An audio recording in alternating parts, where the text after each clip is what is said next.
আসসালামু আলাইকুম। Practice always makes a man perfect. কথাটা আসলেই বাস্তব। আমরা যারা ইউটিউবে কন্টেন্ট ক্রিয়েট করে থাকি, আমরা যারা ইউটিউবে কাজ করার উদ্দেশ্যে কন্টেন্ট ক্রিয়েট করছি কিংবা ইউটিউবে সফলতা পেতে চাই, তাদের কিন্তু অ্যাকচুয়ালি তাদের জেনুইনলি যে কাজটা সবার আগে জানা উচিত সেটা হচ্ছে আমরা ইউটিউব চ্যানেলে সফল হওয়ার জন্য আমাদের যে রুলস বা রেগুলেশনগুলো আছে, ইউটিউবের যে নীতি রয়েছে সেগুলো কিন্তু মেনে আমাদের কাজ করা উচিত। আমরা যখন রুলস রেগুলেশন টিপস অ্যান্ড ট্রিক্সগুলো জেনে বুঝে কাজ করব, তখনই কেবলমাত্র আমাদের সফলতা খুব তাড়াতাড়ি সম্ভব। তবে হ্যাঁ, অনেকেই রয়েছে সেটা খুব রেয়ার হয়। যেমন 100-এ হয়তো বা এমন হতে পারে 2%, 100-এ 2 জন এমন হতে পারে যে ইন কেস অফ একটা ভিডিও আপলোড করার সাথে সাথে হুট করে ভাইরাল হয়ে গেল। সেটা লাকিলি হতে পারে, বাট সবার ক্ষেত্রে যে লাক এমনভাবে কাজ করবে তা কিন্তু নয়। আপনাকে প্রপার ওয়েতে নিয়ম মেনে তারপরে কাজ করতে হবে। আর সেই টিপস অ্যান্ড ট্রিক্স বা নিয়ম নীতি রুলসগুলো আপনাদের সামনে হাজির করার কাজই হচ্ছে আমার। মাই name is Hasi Fatema, you are watching my channel iTech Hasi. ITech হাসিতে আপনাদের সবাইকে স্বাগত জানাচ্ছি একটা নতুন ভিডিওতে, যে ভিডিওতে অ্যাকচুয়ালি আমি আপনাদেরকে আজকে টিপসের থেকেও সব থেকে বেশি ইম্পর্টেন্ট যেটা আপনাদেরকে যে বিষয়গুলো বলবো, ওই বিষয়গুলো আপনাদের মেনে চলা উচিত। অভিজ্ঞতা তখনই হয় যখন আপনি একটা কাজের মধ্যে থাকবেন। আমার 6 মাসের জার্নিতে আমি 5 মাসের মধ্যে ইউটিউব চ্যানেল মনিটাইজ করাতে পেরেছি, আলহামদুলিল্লাহ। আপনাদের সকলের সাপোর্ট এবং ভালোবাসার কারণেই আমার এই সফলতা এসেছে। আপনাদেরকে অসংখ্য অসংখ্য ধন্যবাদ যারা আমাকে সাপোর্ট করেছেন, ভালোবেসেছেন, সবসময় কন্টেন্টগুলো দেখেছেন। অনেক চ্যানেল ছিল যারা বরাবরই আমাকে অনেক বেশি সাপোর্ট করেছেন, তাদেরকে অসংখ্য অসংখ্য ধন্যবাদ জানাচ্ছি যারা সবসময় পাশে ছিলেন। সফল হতে হলে আপনাদেরকে নিয়ম মেনে, কিছু রুলস রেগুলেশন মেনে তারপরে কিন্তু আপনাদেরকে কন্টেন্ট আপলোড করতে হবে, কাজ করে যেতে হবে প্রপার ওয়েতে, সঠিক নিয়মে। এখন 100-এর মধ্যে 2% থাকে যারা হুট করেই ভাইরাল হয়ে যেতে পারে, বাট সবার লাক যে এভাবে ফেভার করবে তা কিন্তু নয়, তাই না? সবার লাক ফেভার করে না, সবাইকে পরিশ্রম করে, কঠোর পরিশ্রম করেই বড় হতে হয়। এখন সেই পরিশ্রম করার ক্ষেত্রে আপনাকে অবশ্যই জানা থাকতে হবে কিছু কিছু বিষয়। আমি যে বিষয়গুলো নিয়ে আজকে আলোচনা করব, সেই বিষয়গুলো একটা ভাইয়া আমাকে মেসেজের মাধ্যমে জানতে চেয়েছেন। সেই মেসেজটাই আমি আপনাদেরকে দেখাবো এবং কোশ্চেনের অ্যান্সারগুলো দিব। আমার এমন মনে হয়েছে এই কোশ্চেনগুলো শুধুমাত্র এই ভাইয়াটার একার নয়, আরও অনেকে রয়েছেন যারা এ ধরনের কোশ্চেন নিয়ে হয়তো মনে মনে ভাবছেন কাকে জিজ্ঞেস করবেন, কার কাছ থেকে জানবেন। তো সেই জন্যই আমার মনে হলো যে এই কোশ্চেনের অ্যান্সারগুলো ভিডিও থ্রুতে আপনাদেরকে জানিয়ে দিই। এখানে লিখেছেন ভাইয়াটা, আসসালামু আলাইকুম আপু, আমার চ্যানেলটিকে চেক করে দেওয়ার জন্য অসংখ্য ধন্যবাদ। আমার কিছু প্রশ্ন ছিল ইউটিউব শর্টস চ্যানেলের ব্যাপারে, আপনি যদি সলিউশন করে দেন তাহলে অনেক উপকৃত হতাম। তো যদিও উনি শর্টস চ্যানেলের ব্যাপারে জানতে চেয়েছিলেন, বাট আমি যে কোশ্চেনের অ্যান্সারগুলো দিব সেই কোশ্চেনের অ্যান্সারগুলো আপনাদের সবার জন্য অনেক বেশি উপকৃত হতে যাচ্ছে। সো ভিডিওটা স্কিপ করবেন না, পুরো ভিডিওটির সঙ্গেই থাকবেন। চ্যানেলে যারা নতুন রয়েছেন তাদেরকে অনেক স্বাগত জানাচ্ছি। ভিডিওটি ভালো লাগলে অবশ্যই লাইক, কমেন্ট, শেয়ার ও সাবস্ক্রাইব করে পাশে থাকবেন। বন্ধুরা, আমার ফার্স্ট কোশ্চেন হচ্ছে, আপু ইউটিউবে কতক্ষণ অ্যাক্টিভ থাকতে হবে, কতক্ষণ ইউটিউবে অ্যাক্টিভ থাকলে ভালো হবে? এখন ইউটিউবে অ্যাক্টিভ থাকার বিষয়টা হচ্ছে একান্তই আপনার টাইমের অ্যাবিলিটির উপর নির্ভর করবে। আপনি কতটুকু টাইম ইউটিউবকে দিতে পারবেন।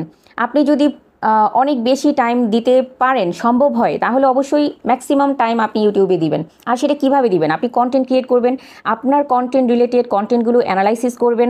অন্যান্য যারা আপনার রিলেটেড কন্টেন্ট আপলোড করেন তারা কী ধরনের কন্টেন্ট আপলোড করছেন সেগুলো অ্যানালাইসিস করবেন। এরপর আপনি প্রপারলি কন্টেন্ট আপলোড করবেন, কিভাবে কন্টেন্ট আপলোড করতে হয় সেগুলো সম্পর্কে শিখবেন, জানবেন। এবং সেই সাথে আপনি কিছু চ্যানেল অবশ্যই ভিজিট করবেন যারা আপনার রিলেটেড কন্টেন্ট বানান, তাদের কন্টেন্টগুলো দেখবেন এবং তাদেরকে গঠনমূলক কমেন্ট করবেন।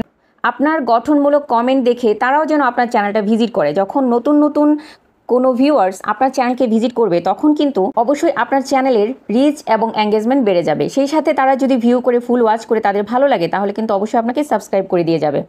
তো সেক্ষেত্রে টাইমটা নির্ধারণ করতে হবে যে আপনি কতটুকু দিতে পারছেন। ইউটিউবে টাইম দিলে আপনার জন্য ভালো, আপনি ইউটিউবে টাইম দিবেন এবং শিখবেন, জানবেন। সেই সাথে আপনার ইউটিউব চ্যানেলকে ক্রমান্বয়ে আপনি গ্রো করে সামনের দিকে এগিয়ে নিয়ে যাবেন। কোশ্চেন নাম্বার 2, ইসলামিক শর্টস চ্যানেলে কী কী ট্যাগ, হ্যাশট্যাগ ইউজ করব? ভাইয়া, ওই যে বললাম যে আপনি কি কি ধরনের হ্যাশট্যাগ ইউজ করবেন, এটা কিন্তু ওই সময়ের সাথে নির্ধারিত হচ্ছে।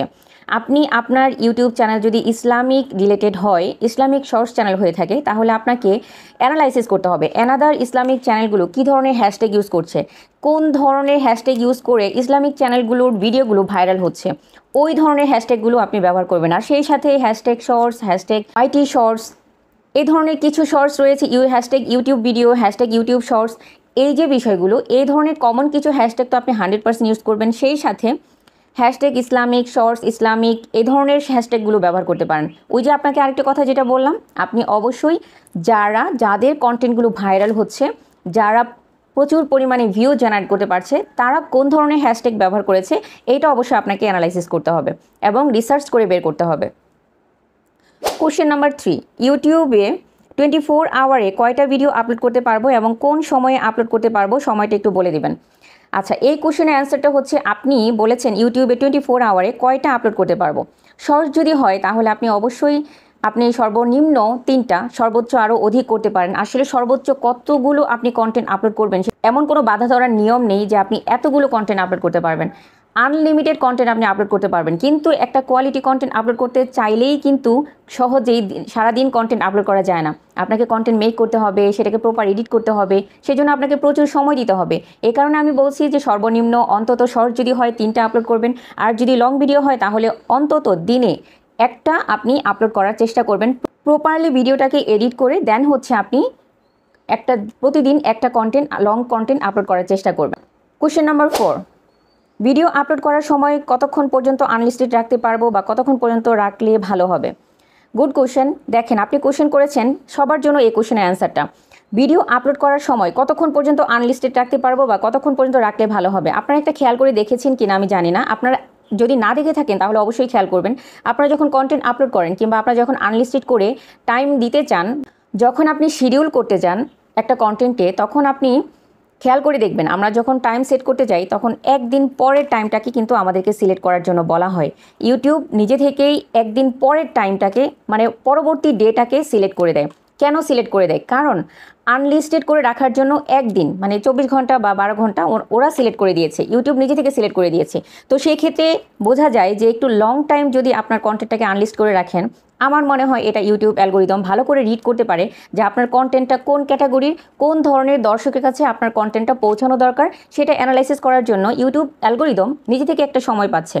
তো এই জন্য বলা যায় যে আপনি যদি আনলিস্টেড করে রাখতে চান তাহলে যত লম্বা সময় ধরে আপনি আনলিস্টেড করে রাখবেন, তারপরে শিডিউল করে রাখবেন, মনে হয় সেটা বেটার। আমি বেসিক্যালি যেটা করতাম, আমি মিনিমাম 3 থেকে 4 ঘন্টা আনলিস্টেড করে রাখতাম। কোশ্চেন নাম্বার 5, ইউটিউবের চ্যানেলের নাম সার্চ করলে আসছে না, এর জন্য কি করতে হবে। আচ্ছা, 5 নম্বর কোশ্চেনের অ্যান্সার হচ্ছে, আপনার চ্যানেলের নামটাকে যদি আপনি সার্চে আনতে চান তাহলে অবশ্যই ফার্স্ট কাজ হচ্ছে আপনাকে যেটা করতে হবে, আপনার চ্যানেলের একটা ইউনিক নেম রাখতে হবে। অবশ্যই একটা ইউনিক নেম রাখতে হবে, যে ইউনিক নেমটা হয়তো অন্য কেউ কখনো ইউজ করেনি। ফার্স্ট। সেকেন্ডলি, আপনি যখন একটা ইউটিউব চ্যানেল ওপেন করে ফেলবেন তখন কখনোই লিঙ্ক শেয়ার করবেন না। আপনি সার্চের মাধ্যমে খুঁজে পাওয়ার জন্য সবাইকে বলতে পারেন। আপনার পরিচিত যদি আপনি কাউকে বলতে চান বা আপনি নিজেও যদি কখনো সার্চ করেন, তাহলে আপনি যেটা করবেন, আপনি আপনার চ্যানেলটাকে নিজে থেকে আপনি আমাদের যে হোম সেকশনটা রয়েছে ইউটিউবের, হোম সেকশনের সার্চ অপশনে গিয়ে আপনার চ্যানেলের হ্যান্ডেলের নামটা দিয়ে আপনি সার্চ করবেন, কিংবা কাউকে যখন আপনি আপনার চ্যানেলটাকে মেনশন করবেন তাদেরকেও বলবেন হ্যান্ডেলের নামটা দিয়ে সার্চ করে আপনার চ্যানেলে যাওয়ার জন্য।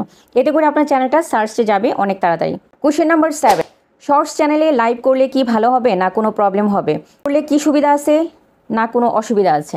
আচ্ছা, এই কোশ্চেনের অ্যান্সার হচ্ছে, আপনি যদি শর্টস চ্যানেলে লাইভ করতে চান আপনি অবশ্যই করতে পারেন, কোনো সমস্যা নাই। আপনি লাইভ করেও আপনি ওয়াচ টাইম গেইন করতে পারেন। যদি আপনার লাস্ট 3 মান্থে 10 মিলিয়ন ভিউ কমপ্লিট না হয়, আপনি যদি লাইভের মাধ্যমে ওয়াচ টাইমটা গেইন করতে পারেন আর 1000 সাবস্ক্রাইবার যদি আপনার পূর্ণ হয়ে যায়, তাহলে কিন্তু আপনি আপনার চ্যানেলটা মনিটাইজ করাতে পারবেন। কোশ্চেন নাম্বার 8, ভিউজ হতে হতে থেমে গেলে কি করতে হবে। আচ্ছা, ভিউজ হতে হতে যদি থেমে যায় তাহলে আপনি কি করতে পারেন, এটাও একটা গুড কোশ্চেন। ভিউজ হতে হতে যদি থেমে যায় তাহলে আপনি কিছুটা এডিট করবেন, টাইটেল এডিট করবেন, থাম্বনেল এডিট করবেন। সব সময় করা যাবে না, মাঝে মাঝে আপনি চাইলে এই কাজটা করতে পারেন। কিছু হ্যাশট্যাগ ইউজ করবেন, কিছু ডেসক্রিপশনে এডিট করবেন, তাহলে আবার নতুন করে রিবোস্ট দিতে পারে, দেয় সম্ভবত, আমি দেখেছি যে দিয়ে থাকে। তো আপনারা যদি এভাবে করে রিবোস্ট করাতে চান তাহলে কিছু চেঞ্জিং এনে আপনারা আবার রিবোস্ট করাতে পারেন। কোশ্চেন নাম্বার 9, একটাই শর্টস ভিডিও কি আমি ইউটিউবে একটু চেঞ্জ করে 2বার করে আপলোড দিতে পারি। হ্যাঁ, আমার এটার অ্যান্সার হচ্ছে, কোশ্চেন নাম্বার 9-এর অ্যান্সার হচ্ছে হ্যাঁ, আপনি পারেন। আপনি যদি একটা ভিডিওকে আপনি প্রপারলি এডিট করতে পারেন, তার ফিল্টার, এডিটিং করে, প্রপারলি এডিটিং করে, ভয়েস ওভার করে বা ফেস ভ্যালু দিয়ে ডিফারেন্ট ভ্যালু যুক্ত করে আপনি চাইলে এডিট করে আপনার কন্টেন্টটাকে আপনি পুনরায় আপলোড করতে পারেন। Question number 10, last and finally যে কোশ্চেন নাম্বার 10, ইউটিউবে শর্টস ভিডিও কিভাবে আপলোড দিব, শর্টস থেকে না ভিডিও থেকে আপলোড দেব, কোনটা দিলে বেশি ভালো হবে, ভাইরাল হবে? আচ্ছা, শর্টস ফিড যেহেতু আলাদা একটা অ্যালগোরিদমে কাজ করছে, সো আমি এখানে সাজেস্ট করব আপনি অবশ্যই আপনার শর্টসটাকে শর্টস ফিড থেকেই আপলোড দিবেন, কেননা শর্টস ফিড থেকে আপলোড দিলে সেটা গ্রো করার সম্ভাবনা সব থেকে বেশি। আর আপনি যদি লং থেকে আপলোড দেওয়ার চেষ্টা করেন, লং থেকে যেটা হয় আপনি থাম্বনেল সেট করতে পারবেন না, কারণ সেটা ইউটিউবের 16:9 রেশিওতে চলে যাচ্ছে। তো সেই জন্য আমি বলবো যে আপনি থাম্বনেলটা প্রপারলি সেট করতে পারছেন না। আরেকটা বিষয় যেটা, সেটা দেখতেও সামঞ্জস্যপূর্ণ মনে হবে না। এই জন্য আপনি যেটা করবেন, শর্টস আপলোড করার ক্ষেত্রে আপনি প্লাস আইকন থেকে শর্টস থেকেই আপনি শর্টস আপলোড করবেন। আরও বেটার হয় আপনি যদি ইউটিউব স্টুডিও ক্রোম ব্রাউজার থেকে ওয়াইটি স্টুডিও থেকে যদি আপনি শর্টস প্রপারলি এসইও করে আপলোড দিতে পারেন। এসইও বলতে নর্মালি আনলিস্টেড করে রেখে কিছু 3 ঘন্টা 4 ঘন্টা আনলিস্টেড করে রেখে দেন যদি আপনি ডেসক্রিপশন ট্যাগ এবং ডেসক্রিপশন সঠিকভাবে দিয়ে আপলোড করতে পারেন, তাহলে আরও বেটার হয়। তো ফাইনালি এই 10টা কোশ্চেন ছিল, যে 10টা কোশ্চেনের অ্যান্সার আমার মনে হলো অ্যাজ এ ভিডিও থ্রু আমি আপনাদেরকে দিয়ে দিই, যাতে করে আরও অনেকের এই সমস্যার সমাধানগুলো পেয়ে যায় এবং এই কোশ্চেনের অ্যান্সারগুলো সঠিকভাবে পেয়ে যায়। তো আশা করব আমার ভিডিওটি আপনাদের ভালো লেগেছে। যদি ভালো লেগে থাকে অবশ্যই কিন্তু লাইক, কমেন্ট, শেয়ার ও সাবস্ক্রাইব করে পাশে থাকবেন। আজকে এ পর্যন্তই, কথা হবে আরেকটি নতুন ভিডিওতে। টিল দেন আপনারা সবাই ভালো থাকবেন, সুস্থ থাকবেন। আল্লাহ হাফেজ।